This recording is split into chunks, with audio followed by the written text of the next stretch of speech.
masters are your captive. That is mine.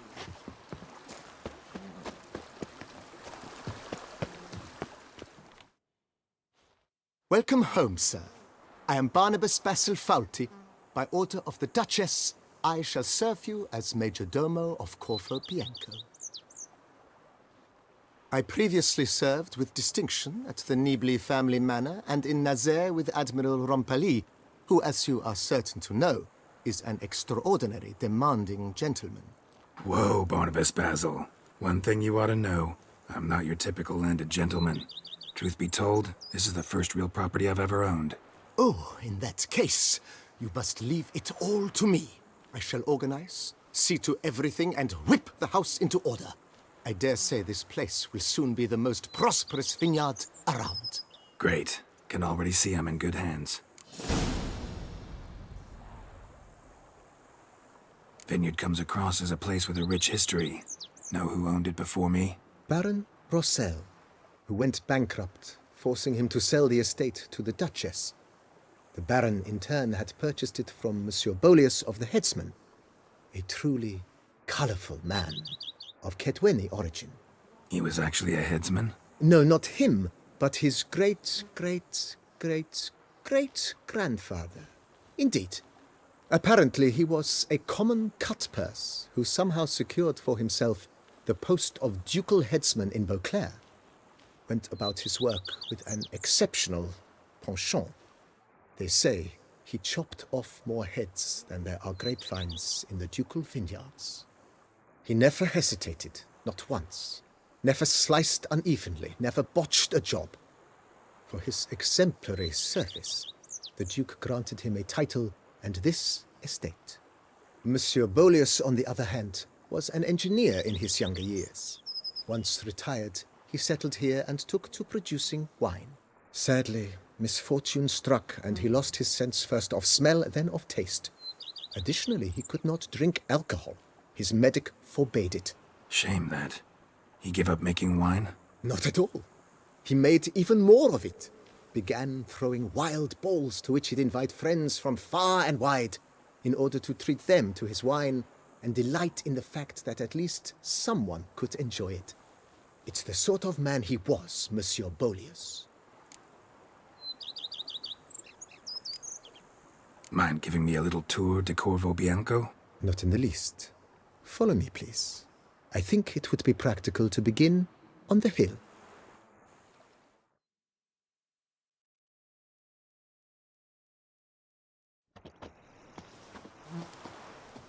Behold, sir, your estate in all its splendor.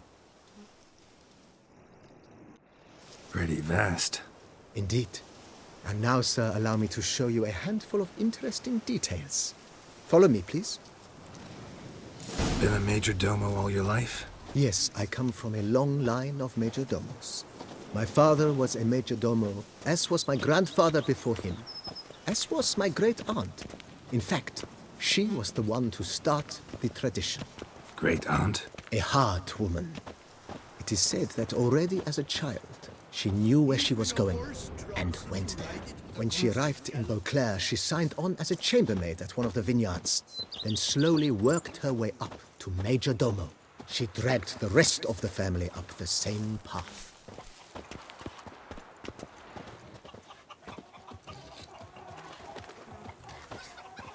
The servants' quarters.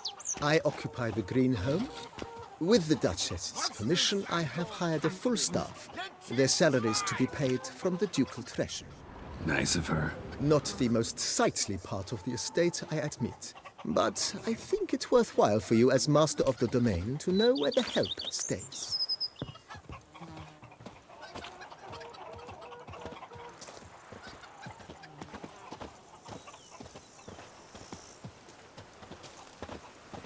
Baron Rossel ordered the vines in this part of the estate uprooted and olive groves planted in their place. They look beautiful, especially come spring. Don't look at all bad now, either.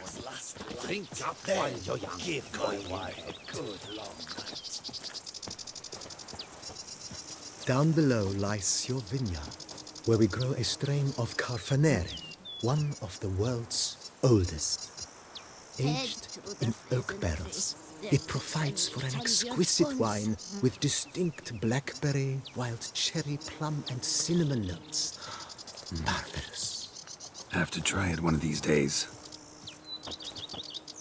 Follow me, please.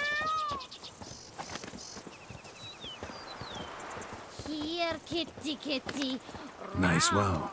Picturesque. Yes, though it ran dry long ago.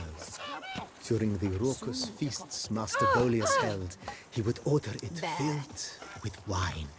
There's a tale about a guest attending a Boleus ball for the first time and thus unaware of the custom.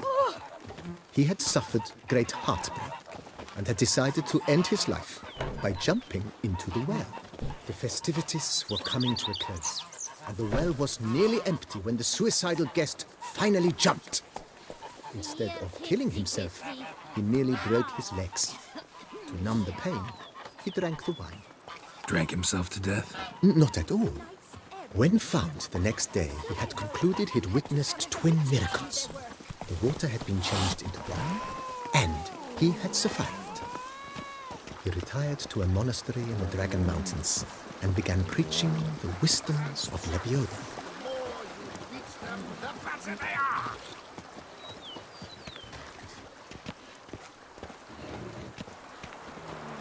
Monsieur Boleus' wife Nina kept a garden here. A supremely lovely place it was. Bit neglected now. I agree. Yet nothing stands in the way of restoring it to its former glory, and once again planting it with herbs and other vegetation.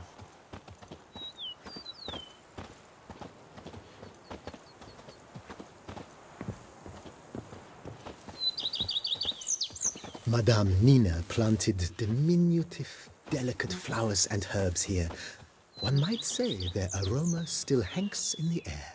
You're quite the romantic, Barnabas Basil.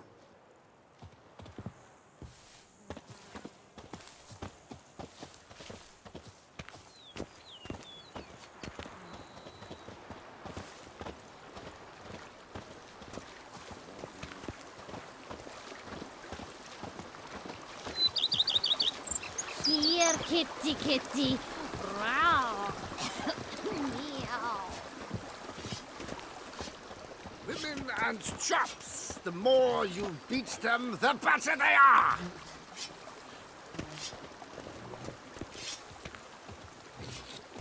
This served as an additional wine cellar in years of plentiful harvests.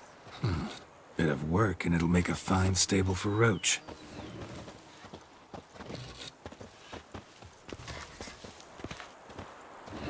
The book of lust is hard and girthy.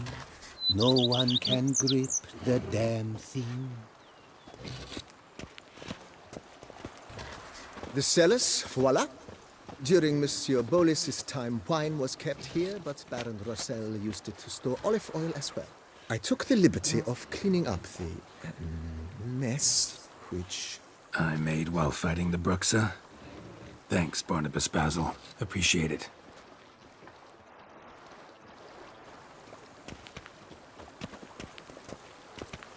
Follow me, please.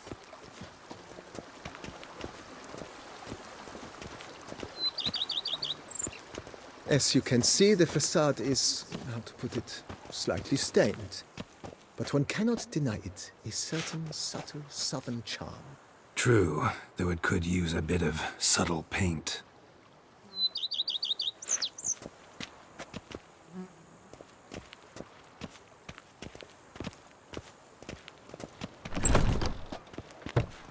Scrub. And welcome inside. On the left is the master bedroom. On the right, the dining hall and kitchen. Upstairs, you shall find the guest room, currently used for storage.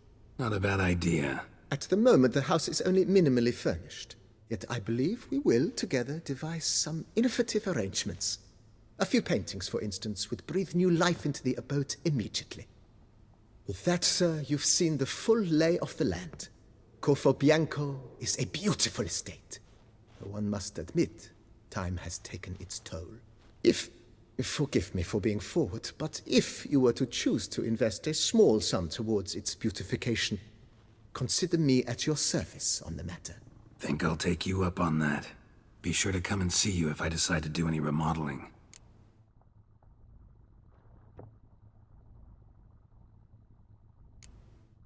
Thanks. Gotta get back to my business now. See you soon.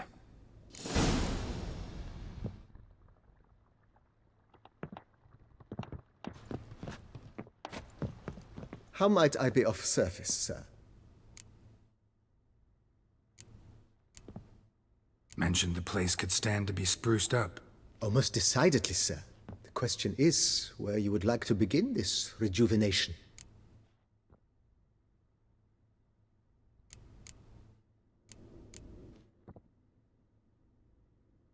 Been thinking about the outer walls. Maybe a fresh coat of paint or some patching. If I might dare to make a suggestion, why not start with a general renovation? I once oversaw such work at Admiral Rompelli's summer residence. The effects were simply breathtaking. Not only did the residence positively sparkle afterwards, but we also made room to display the Admiral's armor and weapons, of which he was a passionate collector.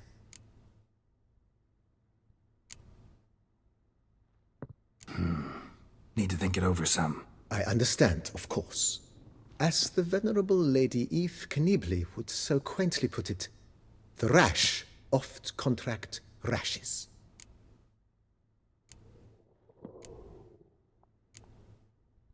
That's all for now, BB. Thanks.